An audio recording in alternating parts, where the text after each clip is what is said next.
Good morning and welcome to the World Leaders Forum. I want to thank the East Central European Center for co-sponsoring this event, and I'm pleased to welcome our distinguished guest today, Kolinda Grabar-Kitarović, the President of the Republic of Croatia. After a close and hard-fought election, Ms. Grabar-Kitarović became Croatia's fourth president last February.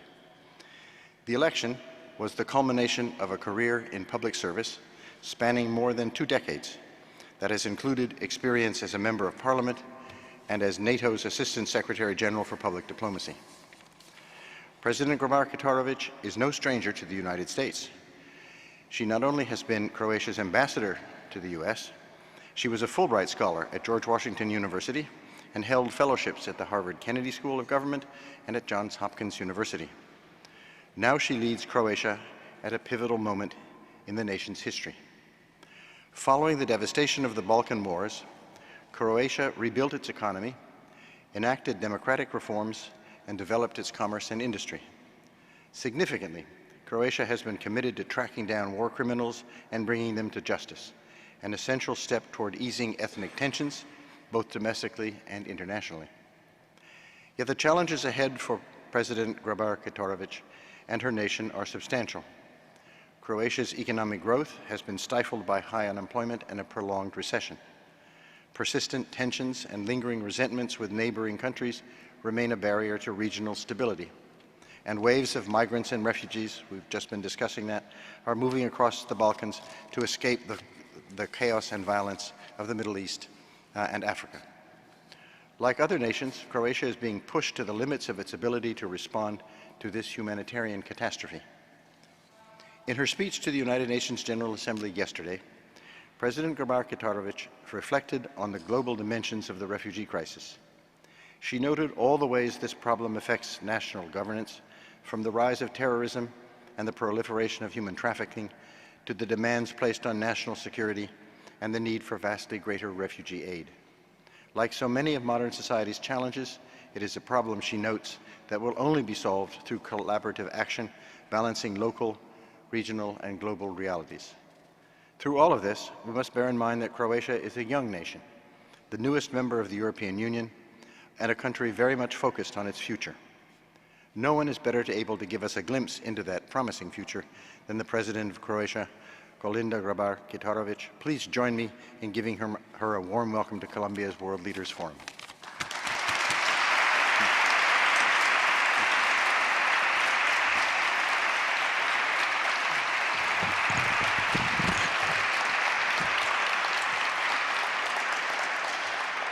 Thank you very much for the very warm and kind welcome.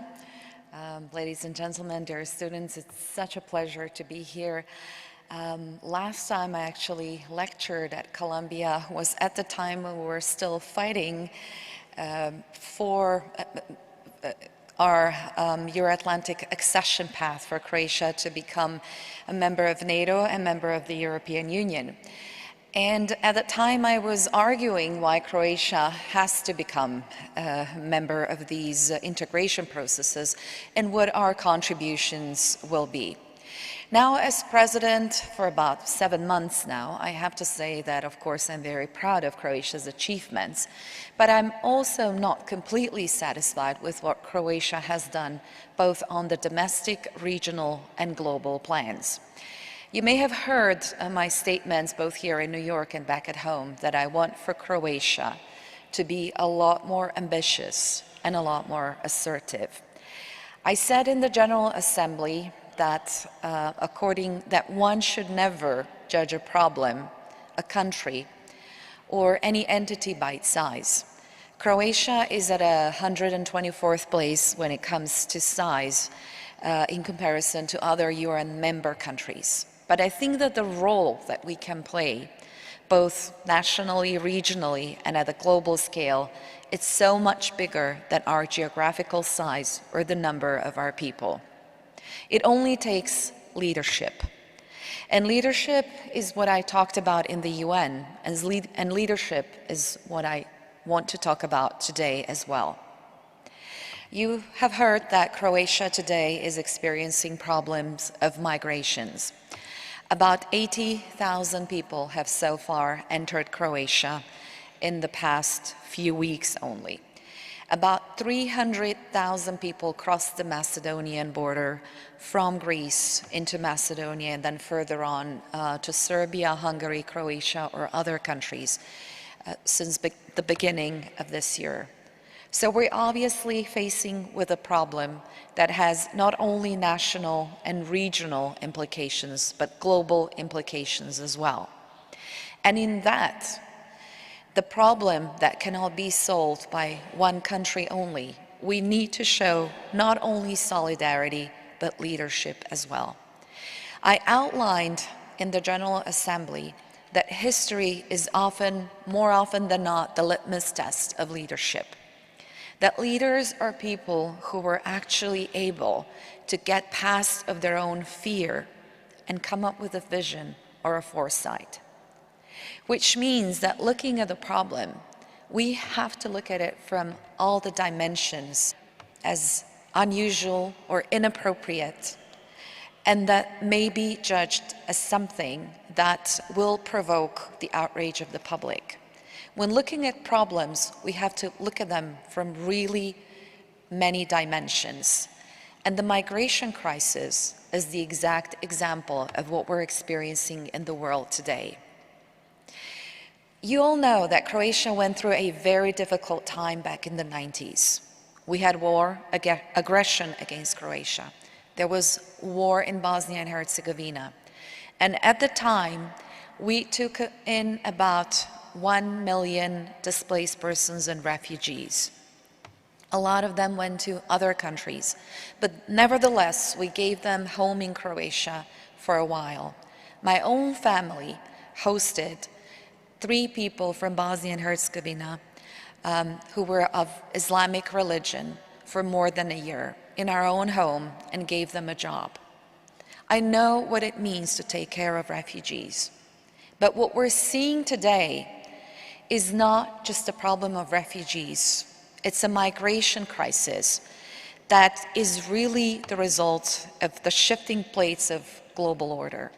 And by that, I am referring to Kissinger's world orders as the European, Islamic, Chinese, and American.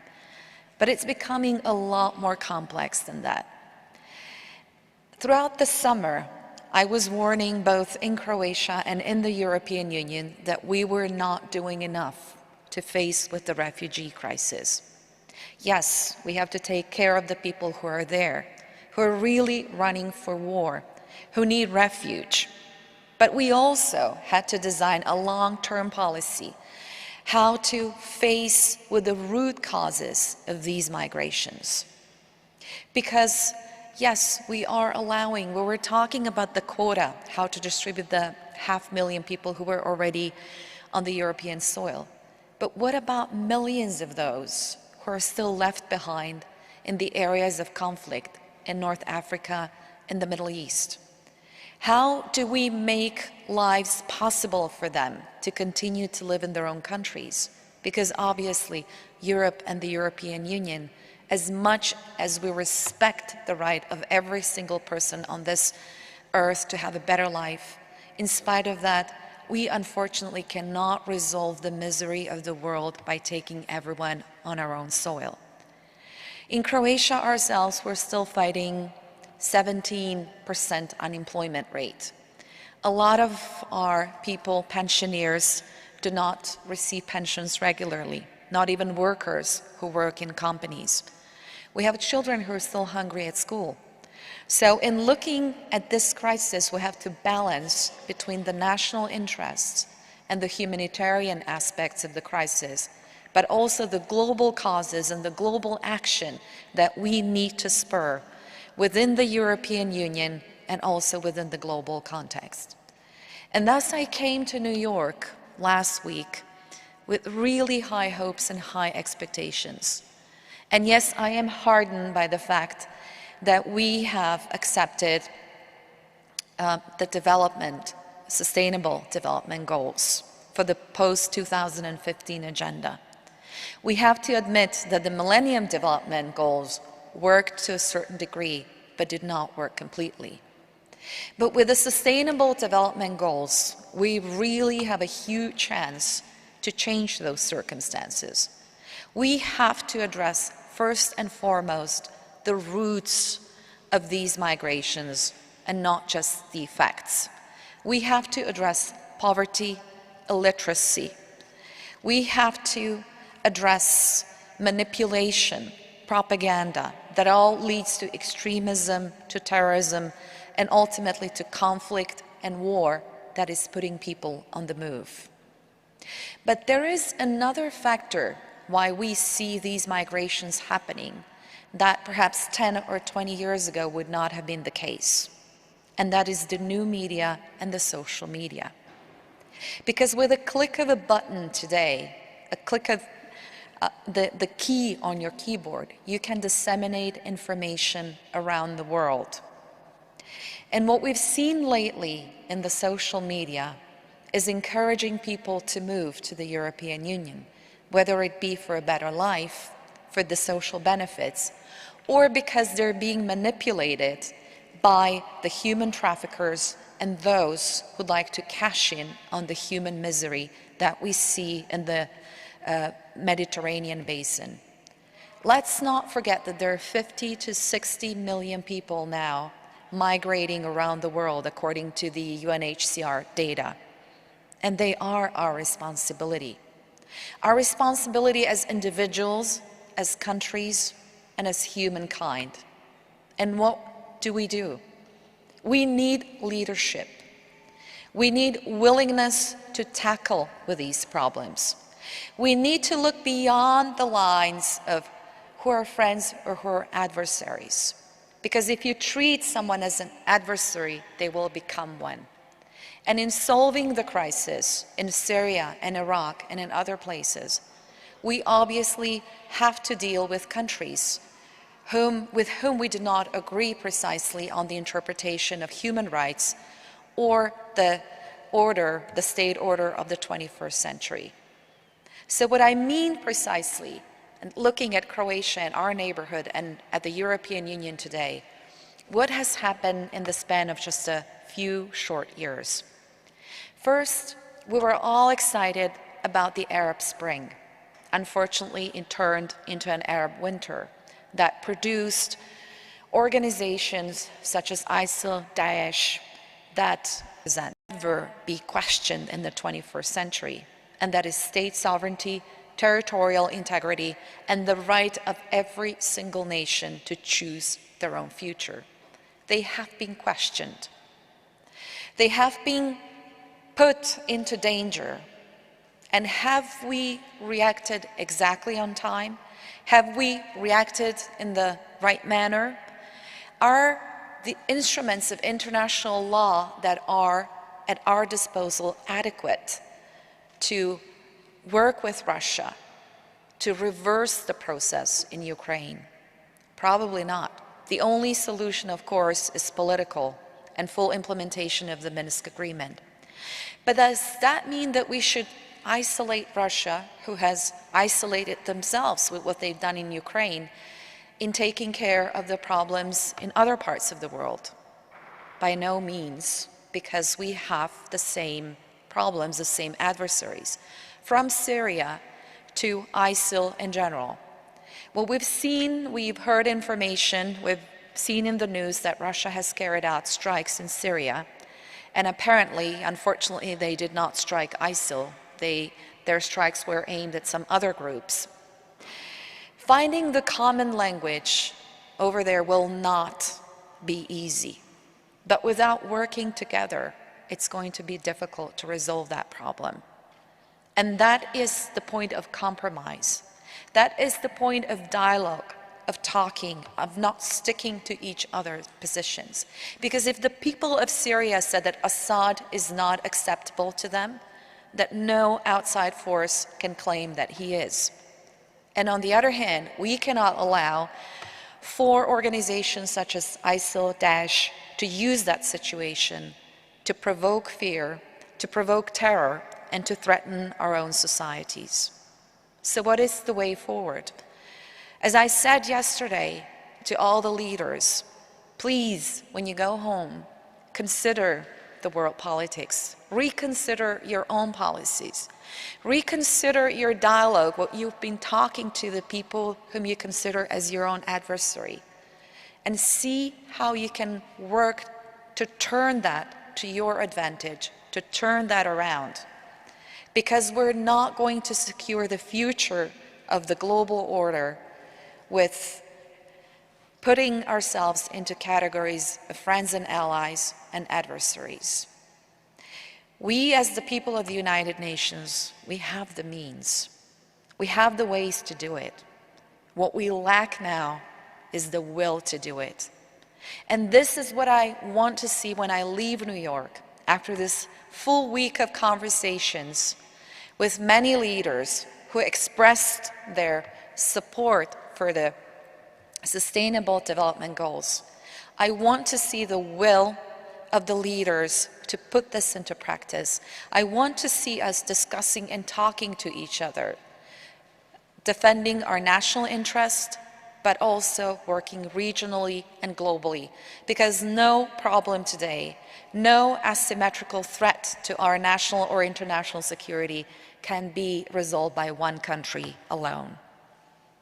So in wrapping up this, my opening lines, what I wanted to do actually is to leave it up to you to ask questions, because I want for this to be a conversation before us and not just my lecture.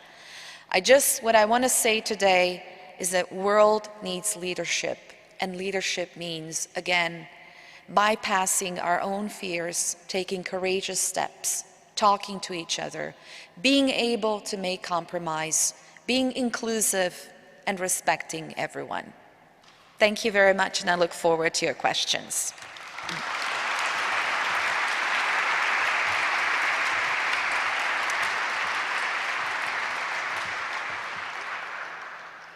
Everyone. My name is Alexander Cooley, and I am the director of the Harriman Institute here at Columbia University. It's my privilege to moderate this Q&A with President Grabar-Kitarović. I also want to extend a warm welcome to all our viewers from around the world looking at our live stream, and you are also most welcome to be here. Here's the procedure for the Q&A. We have 2 microphones. I would ask if you have a question to come up to the microphones, line up, and we will ask them in alternating order. Also, please make sure to state your name and your institutional affiliation so the President knows who you are. And I just remind everyone that the questions and the answers are on the record. So please, first question here. Good morning, Madam President, and welcome to Columbia University. My name is Tanya Domi, and I'm a professor at Harriman. I teach human rights on the Western Balkans. You have recently said that Mostar, city in Bosnia and Herzegovina that was split and extensively destroyed during the war, you've referred to it as a true example of tolerance and coexistence. Yet classrooms are segregated and they're referred to as 2 schools under one roof.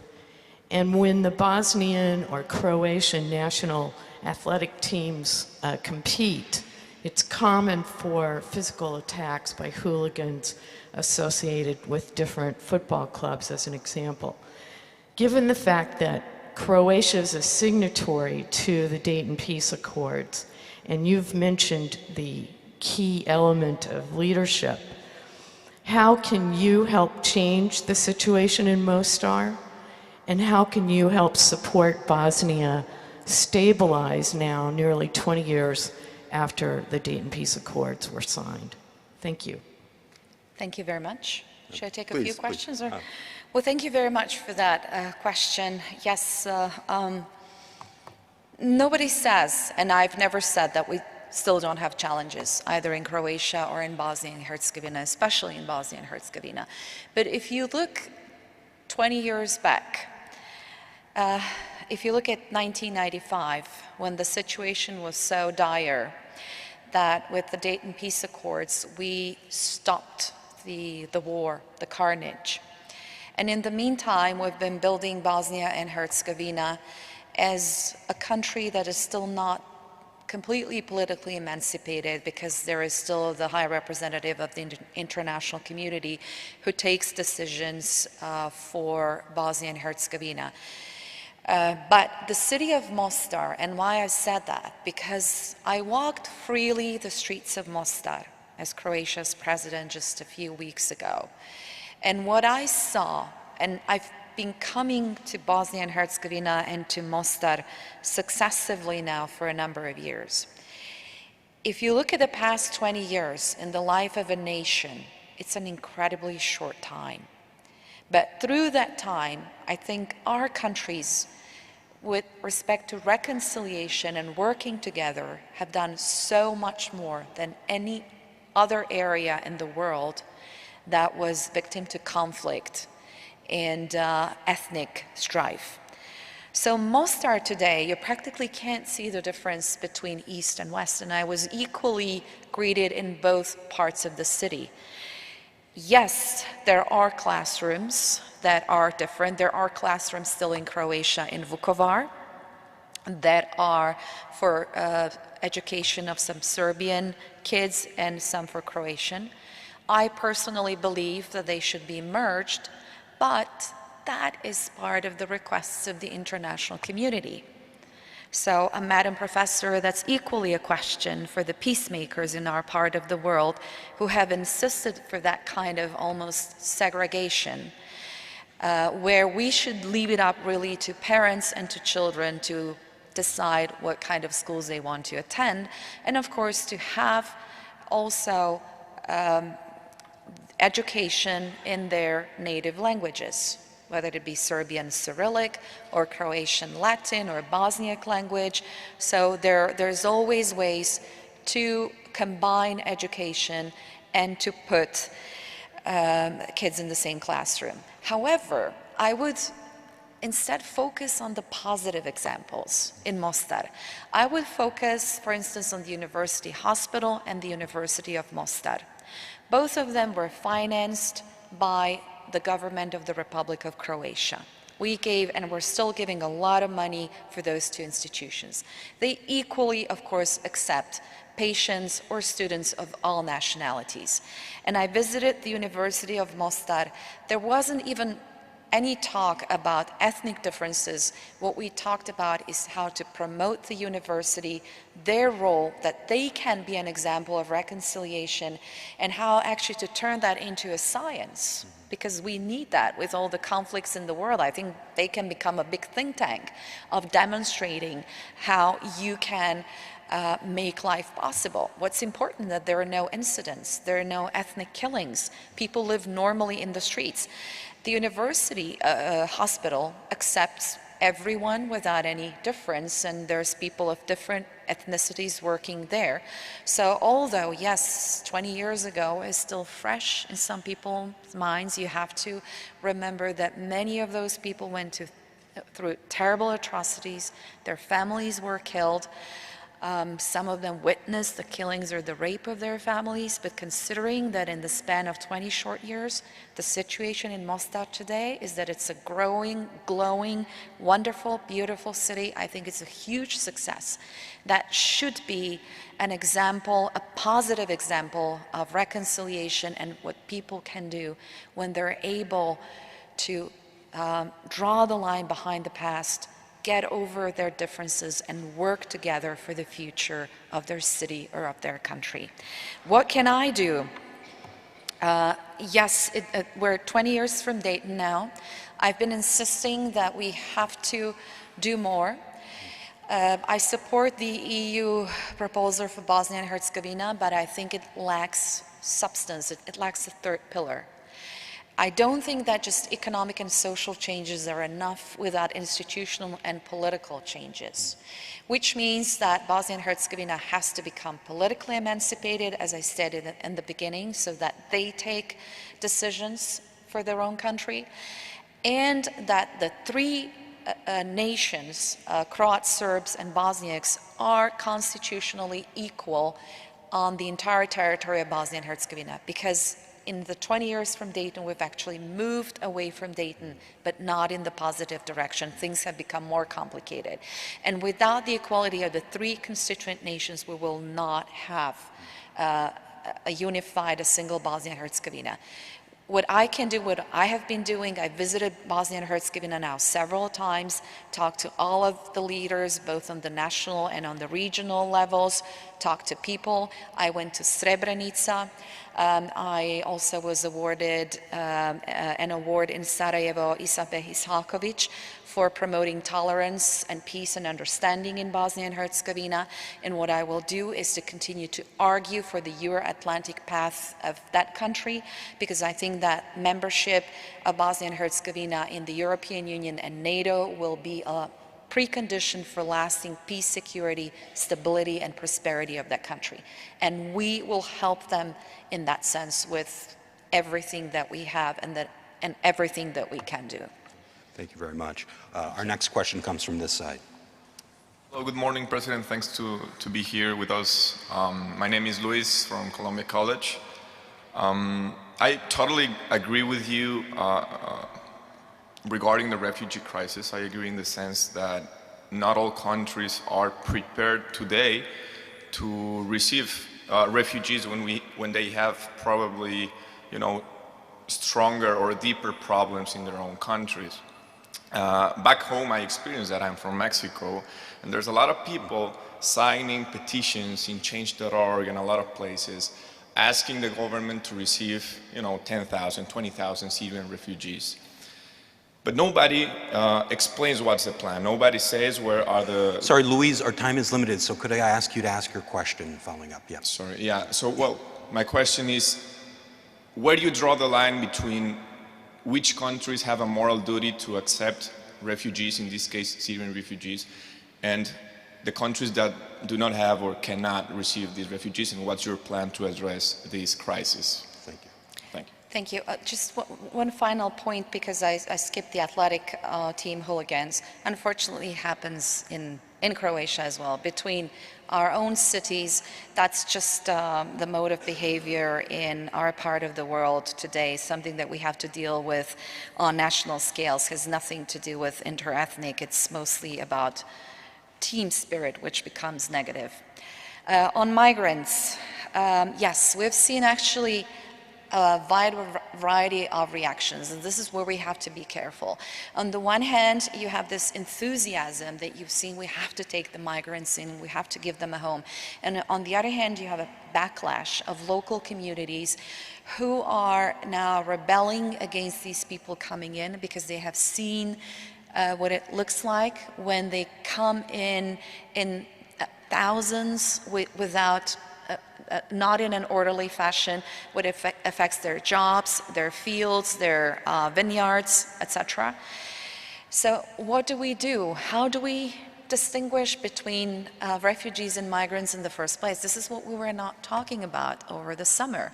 And that's what I was warning about at the time, that focusing singly on the quota and dispersing our energy on discussions of how many people each country will take, was just taking the precious time away at looking at the root causes, of solving the root causes of migrations.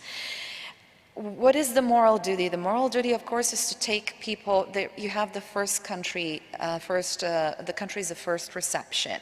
So those, in this case, would be Turkey, Lebanon, and Jordan. Our moral duty for the rest of the world is, of course, to look at the numbers that we can take in without affecting our own national stability and security, etc. But first and foremost is to help the countries of first reception to invest into refugee camps so that these people have the proper health care, the right to education, that they continue their lives until they're able to go back to their countries. And first and foremost is then to stop the conflicts in these countries, to eliminate the root causes, to fight ISIL and Daesh and other extremist groups, but also to invest into development. So the solution that I see is the 3 Ds. First is defense, defending against any groups who are killing people. Second is diplomacy, which unfortunately has failed to a certain degree. Diplomacy bilaterally, but also multilaterally in setting up order in these countries and working with each other to stop the wars, and development, investing in these countries so that they have decent conditions for the life of every single individual. I think this is our moral obligation and moral duty. How countries are going to distinguish between, because now we've heard that some countries saying that they will not take in economic refugees. How they will distinguish between them, I don't know. Most of these people don't have any paperwork or any passports. How are they going to take them back to their countries of origin? That is a very complex question. So we have a lot to talk about on the EU level and on the global level. Thank you. Thank you. Next question, please. My name is Miles. I'm an undergrad at Columbia University. You mentioned that Russia bombed some sites yesterday, and they were not ISIS. They were American-backed freedom fighters fighting against Assad. Are you scared this is turning into a proxy war against Russia and America? I hope it will not. I certainly hope it won't, because the first information that was received was that Russia would be bombing ISIL sites. Now, of course, the situation is being established. The information that I have, that I've seen from the news, that it wasn't ISIL, that it was other groups. Russians are claiming different. What's important is that out of this, we draw a lesson that interfering in a country's affairs has to be coordinated, obviously, with the international community, that we have to find a common language and see what's the long-term. First, the short-term solution for Syria and the long-term solution. The long-term solution, of course, obviously, would be elections and for the people to elect their leaders, but in the short term, we have to stop the war. I honestly hope that this isn't the case. I don't see why Russia would be doing this in Syria. We've seen that in Ukraine, it's true. We've seen Russia say that enlargement of NATO would provoke the same situations in Ukraine.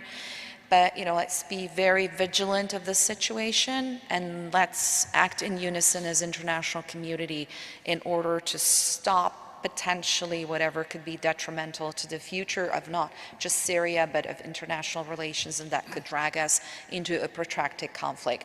The will that I saw over the past week is encouraging, but we need to put it into practice.